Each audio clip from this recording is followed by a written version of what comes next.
അതെ ഗൈസ്, വീണ്ടും ഞാൻ. അപ്പോൾ നമ്മളെ 50 days with 50 പീപ്പിളിൻ്റെ ഡേ 2 ആണ്. അപ്പോൾ ഉണ്ടല്ലോ, ആദ്യം നിന്റെ പേരെന്ന് പറഞ്ഞു. എൻ്റെ പേര് ലൈജു എന്നാണ്.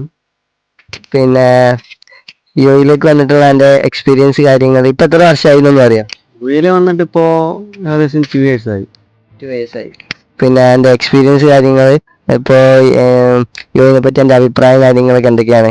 യുഎനെ കുറിച്ച് പറഞ്ഞു കഴിഞ്ഞാൽ ഫസ്റ്റ് ടൈം ഞാനിവിടെ വന്നത് വിസിറ്റ് എടുത്ത് കൊണ്ടുവരാൻ ആരുമില്ലായിരുന്നു.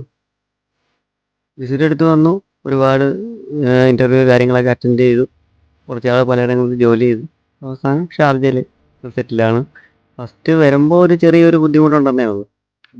വരുന്ന സമയത്ത് ഭാഷ എന്തെങ്കിലും അറിയായിരുന്നോ? ഹിന്ദി എന്തെങ്കിലുമൊക്കെ അറിയായിരുന്നോ? വരുന്ന സമയത്ത് ഇംഗ്ലീഷ് കുറേ അറിയാം.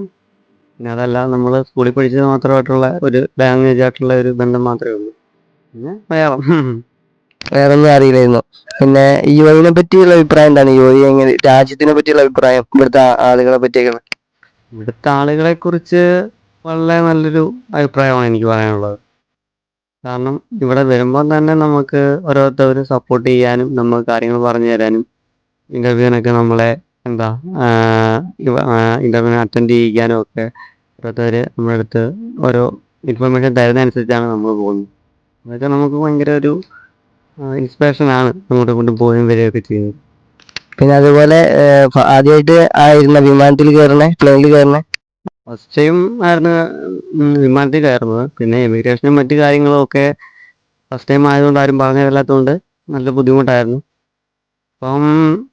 ഇപ്പം ഒരു പ്രശ്നമില്ല. ഞാനിപ്പോൾ ആക്ച്വലി ഒരു വിസിറ്റ് എടുത്തതാണ്. അതുകൊണ്ട് എനിക്കൊരു പ്രോബ്ലം ഇല്ല. രണ്ടാമത്തേക്ക് എന്ന് പറഞ്ഞു കഴിഞ്ഞാൽ ഒരു സിമ്പിളായിരുന്നു. ഇപ്പോൾ എത്ര വേണമെങ്കിലും പോലും വരയിലൊക്കെ ഒരു സിമ്പിള്. അതല്ല, ഫസ്റ്റ് വട്ടം വന്ന സമയത്ത് എയർപോർട്ടിൽ നിന്ന് ഇറങ്ങിയിട്ടുള്ള കാര്യങ്ങൾ ഇവിടുത്തെ നാടൊന്ന് ആദ്യമായിട്ടല്ലേ കാണണേ. അപ്പോൾ അതിൻ്റെ ഒരു കാര്യം ഒന്ന് പറഞ്ഞുതരുമോ? ഫസ്റ്റ് എങ്ങനെയാണ് താമസമൊക്കെ, എങ്ങനെയായിരുന്നു ഫുഡ്? ഞാനിവിടെ വന്ന ടൈമിങ്ങിൽ എനിക്ക് യുഎനെ കുറിച്ച് യൂട്യൂബിൽ കണ്ട ഒരു ഇത് മാത്രമേ, ഒരു ഇമാജിൻ മാത്രമേ ഉള്ളായിരുന്നു. എനിക്ക് ഒരു ബന്ധവുമില്ല. പിന്നീട് ഞാൻ നേരെ നമ്മൾ ഷാർജയിലാണ് വന്നിറങ്ങിയത്. ഷാർജയിൽ ഇറങ്ങി പിന്നെ ഒരു റോള അറിയാം, റോള മാത്രമേ അറിയുള്ളൂ. റോളയിൽ വന്നു.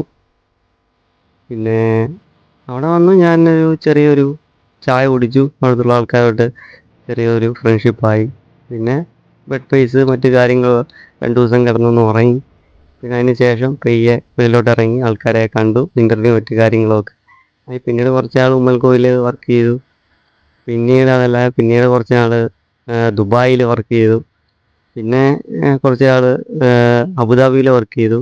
അപ്പോൾ ഷാർജയിൽ എന്നെ അവിടെ ഫിക്സഡാക്കി. അപ്പോൾ കുറേ എക്സ്പീരിയൻസ് ഉണ്ട്. എന്നാലും ആദ്യം കുറേ കഷ്ടപ്പെട്ടു അല്ലേ? ആദ്യം കഷ്ടപ്പാടെന്ന് പറയാൻ പറ്റില്ല. നമുക്ക് ജോലി എവിടെയെങ്കിലും സെറ്റ് ആവാൻ നമുക്കൊരു ആഗ്രഹമല്ലേ. എവിടെ ചെന്നിട്ട് നമ്മുടെ ഇമാജിനുള്ള ഒരു ദുബായ് അല്ലല്ലോ. കാരണം നമ്മൾ വർക്ക് ചെയ്യുന്നിടത്ത് പറഞ്ഞാൽ അതിനുള്ള കഷ്ടപ്പാടും മറ്റു കാര്യങ്ങളൊക്കെ നമ്മൾ വിചാരിച്ചതിനെക്കാട്ടി കുറച്ച് കൂടുതലുണ്ടായിരുന്നു. അതുകൊണ്ട് ഇവിടുന്ന് അപ്പുറം ചാടി നടന്നു. ഇപ്പം ഇവിടെ ഫുൾ സെറ്റില്, ഇവിടെ വെരി ഹാപ്പി. പിന്നെ എൻ്റെ ജീവിതത്തിലെ ലക്ഷ്യം കാര്യങ്ങളൊക്കെ എന്തെങ്കിലും ഉണ്ടോ? ലക്ഷ്യം കാര്യങ്ങളും പിന്നെ ഞാനിപ്പം കൊട്ടാരക്കരയിൽ നിന്ന് ഞാൻ നേരെ ദുബായിലെത്തി. ദുബായിൽ നിന്ന് ഓൾമോസ്റ്റ് എല്ലാ എമിറേറ്റിലും ഞാൻ പോയി. ഇനി ഇവിടെ നിന്ന് മറ്റ് കൺട്രിയിലോട്ട് ചാടി എവിടെ പറ്റുമെങ്കിൽ അമേരിക്ക വരെയൊക്കെ ഒന്ന് പോകണമെന്നാണ് ഒരു ഡ്രീം. ഓക്കെ ലേജി, എന്തായാലും എല്ലാം റെഡി ആവട്ടെ. ഓക്കെ, എന്നാൽ ശരി. Okay, thank you. Okay, thank you.